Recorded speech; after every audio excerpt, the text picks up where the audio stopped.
Le Carrefour pédagogique, c'est une organisation de services qui est axée sur la pédagogie collaborative. En fait, ce qui est recherché par le Carrefour, c'est de pouvoir servir un maximum d'élèves puis de pouvoir garder des attentes élevées envers tous nos jeunes. On a fait une analyse de nos services, des retombées.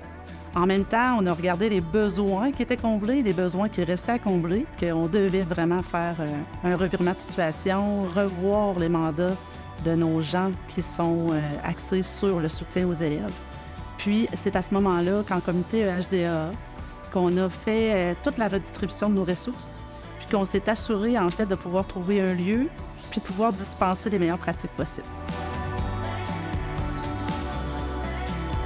Eh bien, le Carrefour pédagogique, à la base, c'est un local qui est ouvert durant la journée, les 4 périodes de cours. C'est aussi ouvert le midi et après l'école. À chacun de ces moments-là, il y a un enseignant qui est disponible au local pour venir soutenir les élèves. Les enseignants, durant les périodes de cours, doivent inscrire les élèves et les élèves se présentent au local. Ça peut être pour 15 minutes, ça peut être pour 30 minutes, des fois ça peut être pour toute la période. Aussi, il y a la possibilité pour les enseignants que le Carrefour pédagogique se déplace en classe et vienne faire du soutien aux apprentissages des élèves en classe, accompagner l'enseignant. Dans le fond, le Carrefour pédagogique, vu qu'on travaille de façon individuelle ou en sous-groupe avec les élèves, ça permet de créer des liens qui sont beaucoup plus significatifs avec eux. Et de cette façon-là, les élèves sont vraiment plus réceptifs à l'apprentissage et ça permet vraiment de les faire progresser plus facilement. À part le soutien académique qu'on offre aux élèves, ce qui est une grosse partie, on offre aussi pour les élèves immigrants, les nouveaux élèves qui nous arrivent en cours d'année, on leur offre la possibilité de passer par le Carrefour pour venir faire un peu leur intégration. Donc, on fait avec eux, on organise leur matériel scolaire, on organise leur casier avec eux, on identifie leur matériel, on les aide avec l'utilisation des Chromebooks, des ordinateurs, l'utilisation de leur adresse électronique. Après ça, on offre aussi du prêt de matériel. Donc, des fois, il y a des élèves qui n'ont pas de calculatrice, qui ont besoin de coquilles. Donc, c'est des choses qu'on peut ici aussi leur prêter. Donc, dans le fond, le Carrefour, c'est vraiment un lieu où tout au long de la journée, il y a différents élèves qui passent avec différents besoins, puis on essaie de les accompagner le mieux possible. Un de nos défis, en fait, c'est de garder les élèves en classe. La mission du Carrefour, c'est vraiment de répondre à tous avec des mesures d'intervention universelles et de ne pas faire de l'individualisé, du très spécialisé, chose que moi, je veux faire en tant qu'orthopédagogue. Mais le Carrefour, on veut vraiment soutenir l'apprentissage avec leur enseignant qui est le meilleur spécialiste en fait pour soutenir leur apprentissage.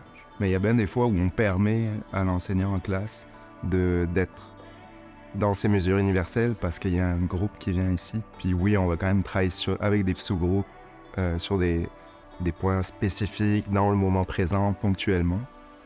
On ne va pas travailler là, avec les difficultés d'apprentissage. Le Carrefour est vraiment inclusif parce qu'on accueille autant des élèves qui ont des difficultés au niveau pédagogique, mais au niveau des défis personnels. Puis les adultes qui travaillent au Carrefour pédagogique, ils vont vraiment être des adultes significatifs pour nos élèves. Au niveau de leurs défis, on va bien les comprendre, on va vraiment valoriser aussi leurs forces. Donc, on a pu voir qu'il y avait des jeunes qui avaient vraiment des difficultés au niveau de la motivation scolaire. Le Carrefour pédagogique peut donner un point d'ancrage pour eux. Donc, ils vont vraiment développer un sentiment d'appartenance au Carrefour. Donc, peu à peu, on va les réintégrer à l'école en mettant des périodes au Carrefour pédagogique pour les intégrant de plus en plus dans les locaux ou dans leur classe.